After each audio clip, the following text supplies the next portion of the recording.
Welcome to the Jaren Jarvis channel. I am Jaren Jarvis. Today, I would like to introduce to you, the wishing well.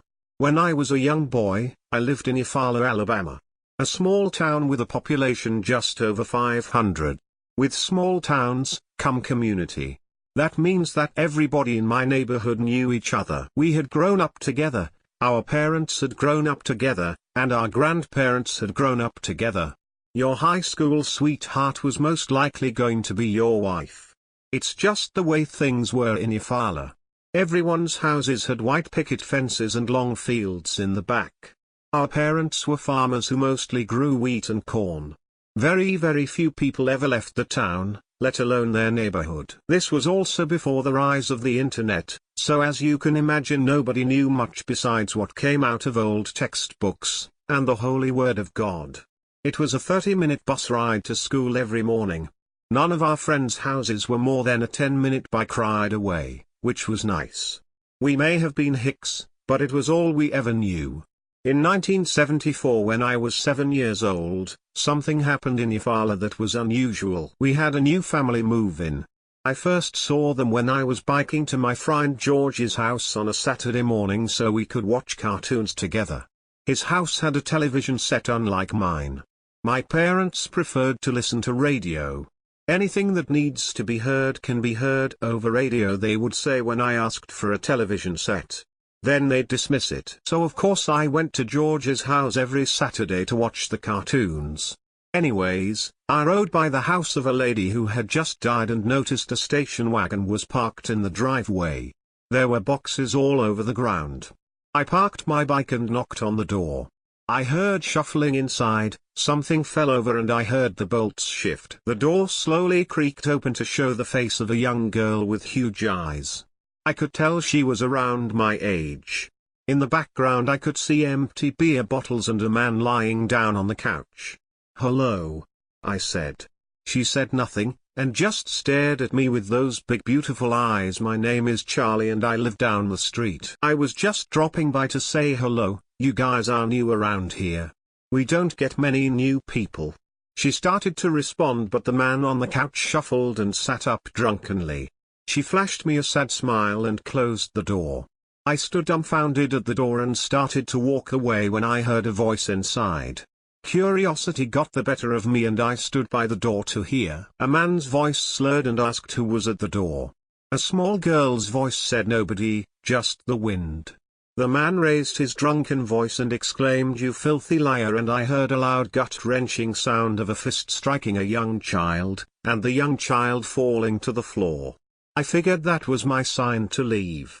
I spent the rest of the day at George's, thinking about the pretty girl. Every Sunday, every man, women, and child gathered in our tiny chapel for Mass. I absolutely despised Mass. Even as a young child I knew it was pointless. Not to mention boring. The only reason I didn't put up a fight was because I saw my friends during faith formation there every Sunday. At my church everyone arrived 3 hours before the actual Mass, and split into groups of adults and children to do separate things. The other boys and I would just goof off the whole time. The girls would actually pay attention. That day was the first day I saw her in public. She was wearing sunglasses. I thought it was strange. Even when asked, she refused to take them off. After Mass I approached her. "Hello," I said, "remember me?" She nodded. "What's your name?" I asked. "Caroline," she said softly. "Why are you wearing sunglasses, Caroline?" She paused a second, then reached up to remove them. One of her eyes was bruised and swollen. It looked painful. "My daddy gets angry when he's drunk," she said sadly. Even at a young age I understood what was going on. "Would you like to have dinner at my house tonight, Caroline?" I asked. She nodded and smiled shyly. After that, Caroline and I became best of friends. After school every day, I would wait for her to get out. Then we would walk to the forest across from our school and play until dark. Sometimes she would eat dinner at my house, and sometimes she would sleep over. She was always glad to spend time away from her broken household. As we got older, we played less and less, and talked more and more. We talked about why she had bruises every day. We knew everything there was to know about each other. She told me her dad had beat her and her mom for as long as she could remember. She told me he did other things to her. Inappropriate things. And that she resented him for it. I didn't blame her. On my 14th birthday, she kissed me for the first time. And shortly after that, we began dating.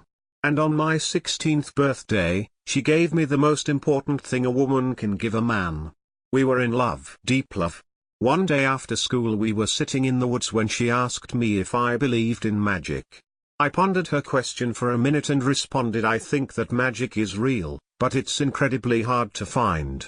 She said nothing and looked up at my face. She took my hand, and without questioning I followed. She took me across the woods to a clearing. In the center of the clearing was a well that looked like it was older than our town was. Caroline looked at me inquisitively. So, this well is definitely magic, I said, smirking at her. It's clearly a wishing well. She looked excited. It was so cute I couldn't help smiling along with her. Let's try it out, I said, and threw a stick down. Oh, magical wishing well, I wish that you let us skip class tomorrow, I giggled. I swear I heard a voice say granted. But since Caroline didn't hear, or at least pay attention to it, I thought nothing of it. She held my hand and we walked back to our houses, laughing the whole way. The next day I arrived at school, only to see that it had been burnt down. Apparently there had been a mishap in the kitchen. I searched for Caroline in the crowd and eventually saw her big beautiful eyes. Do you know what this means? She whispered. We've found a real wishing well. Of course we returned there every day after school, sometimes wishing for sweets, or wishing for puppies. When I wished for a TV, the next day my parents had decided I was old enough for one in my room. Needless to say, we were very happy. One day Caroline didn't show up to school. I was worried sick for her. I biked to her house only to find she wasn't home. Instead there was a note attached to the front door that said, "Meet me by the well C." I biked as fast as I could to the well and saw her collapsed on the ground, bawling her eyes out. I held her until she stopped crying. I stroked her hair and held her hand until she was okay. He killed her, she whimpered and looked up at me with big eyes full of fury. He killed her, and now I'm going to kill him. I didn't stop her as she slowly stood up and approached the well. I wish my father was dead, she said monotonously. Silence. I was approaching her when I heard a voice in the wind say granted. She collapsed into my arms and we sat like that, me holding her, her crying into me. It was probably around midnight when we finally left. I offered her to stay over at my house that night, but she declined. I offered to walk her home, but she declined. Good night, Charlie, she said. Good, Caroline, I said, and we went out separate ways. That morning was Saturday. I biked over to her house as soon as the sun came up. I didn't even knock. I let myself into her house and found her sitting crisscross on the carpet. Her father was laying next to her, not breathing. I approached her and sat by her. Neither of us said anything. I looked at her. The woman I fell in love with. She was broken. Both her parents had died in less than 48 hours. I loved her so much, it hurt me to see her like this. As if she knew what I was thinking, she said, "I'll be fine. I have to go do something. Please don't follow me." I let her go, and she never came back. The grief pushed me out of that small town, and I moved to a bigger city. I met another woman. She was no Caroline though. I loved her more than anyone else. The reason I'm writing this is because my mother passed away yesterday. And I came to visit my hometown for the funeral. While I was there I decided to visit the old well for old time's sake. I tossed a stick in and said, "I wish I knew where Caroline was." Granted, came a woman's voice from behind me.